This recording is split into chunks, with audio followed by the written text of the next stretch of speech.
ফেনীতে সম্প্রতি ভয়াবহ বন্যার পর ঘুরে দাঁড়াতে লড়াই করছেন সাধারণ মানুষ। তাদের এই লড়াইয়ে পাশে দাঁড়িয়েছে একদল শিক্ষক ও শিক্ষার্থী। বন্যায় ক্ষতিগ্রস্তদের জন্য বিনামূল্যে দেয়া কাজী ফার্মসের ৫,০০০ মুরগির বাচ্চা তারা তুলে দেন ২০০ পরিবারের কাছে। সঙ্গে দেয়া হয় সবজির চারাও। সম্প্রতি ভয়াবহ বন্যার কবলে পড়ে ফেনী। পানিতে তলিয়ে যায় মাঠ ঘাট, ফসলের ক্ষেত থেকে শুরু করে অসংখ্য পশু কিংবা হাঁস মুরগির খামার।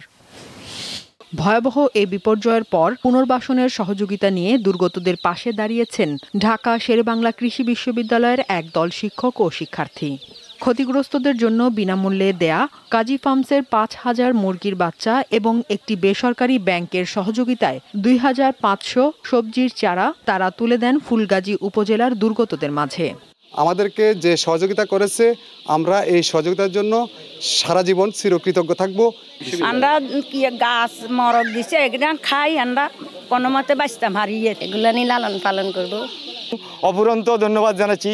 তারা কষ্ট করে এই রোদের ভিতরে, এই প্রচণ্ড রৌদ্রতাপের ভিতরে আমাদের এলাকাবাসীর পাশে দাঁড়িয়েছে। ভবিষ্যতে আরও সহায়তা নিয়ে দুর্গতদের পাশে থাকার কথা জানান শিক্ষক শিক্ষার্থীরা। এবং বন্যার সময় দেখা গেছে হাজার হাজার মুরগি পচে পানিতে পড়েছিল।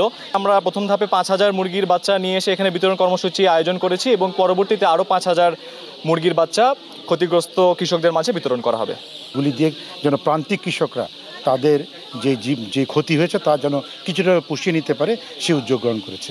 আশা করতেছি পরবর্তী ধানের চারা আমরা নিয়ে আসবো। এছাড়া আরও অন্যান্য যে মুরগির বাচ্চা আমরা কাজী ফার্মার থেকে দেওয়া হয়েছে। ফেনীতে এবার বন্যায় প্রাণী সম্পদ খাতে ক্ষয়ক্ষতির পরিমাণ ৩৩৬,৯,৯৫,৪০৩ টাকা বলে জানিয়েছে জেলা প্রাণী সম্পদ কার্যালয়।